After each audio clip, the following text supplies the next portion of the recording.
Ayatollah Ali খামেনির মৃত্যুতে প্রতিশোধের আগুনে জ্বলে উঠেছে ইরান।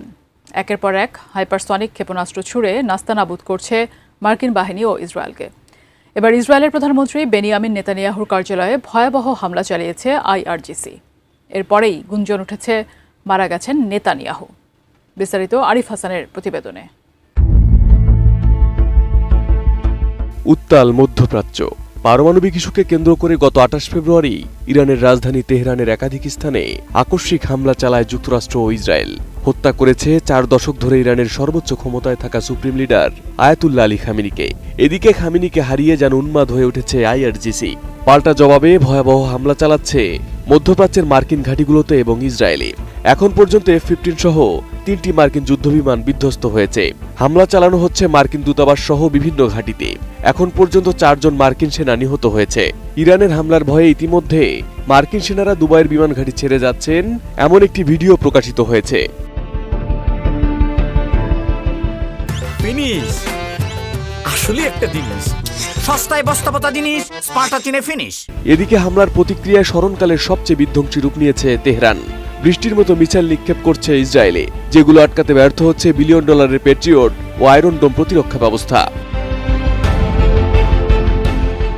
সর্বশেষ পাওয়া খবর অনুযায়ী খাইবার ক্ষেপণাস্ত্রের মাধ্যমে লক্ষ্যভিত্তিক ও আকস্মিক হামলায় ইসরায়েলি প্রধানমন্ত্রী বেনিয়ামিন নেতানিয়াহুর কার্যালয় এবং বিমান বাহিনীর কমান্ডারের অবস্থানে গুরুতরভাবে আঘাত করা হয়েছে বলে দাবি করছে আইআরজিসি। বিবৃতিতে তারা জানায়, জায়নবাদী শাসনের অপরাধী প্রধানমন্ত্রীর কার্যালয় এবং বিমান বাহিনীর প্রধানের সদর দপ্তর লক্ষ্যবস্তু করা হয়েছে। বিবৃতিতে আরও বলা হয়, ইরান এ পর্যন্ত ইসরায়েল ও যুক্তরাষ্ট্রের আঞ্চলিক ঘাঁটিগুলোর বিরুদ্ধে ড্রোন ও ক্ষেপণাস্ত্রের 10 দফা হামলা চালিয়েছে। এদিকে গত ২৪ ঘন্টায় প্রকাশ্যে আসেনি নেতানিয়াহু। গুঞ্জন উঠেছে ইরানি হাইপারসনিক ক্ষেপণাস্ত্রের হামলায় মারা গেছেন তিনি।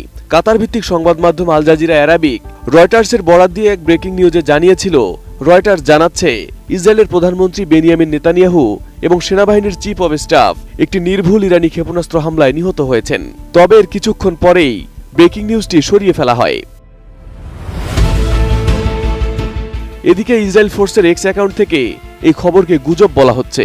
তবে হামলার পর প্রেসিডেন্ট নেতানিয়াহুর বর্তমান অবস্থান সম্পর্কে কিছুই জানা যায়নি এবং সর্বশেষ ২৪ ঘন্টায় তিনি প্রকাশ্যেও আসেননি। Arif Hasan, ATN news.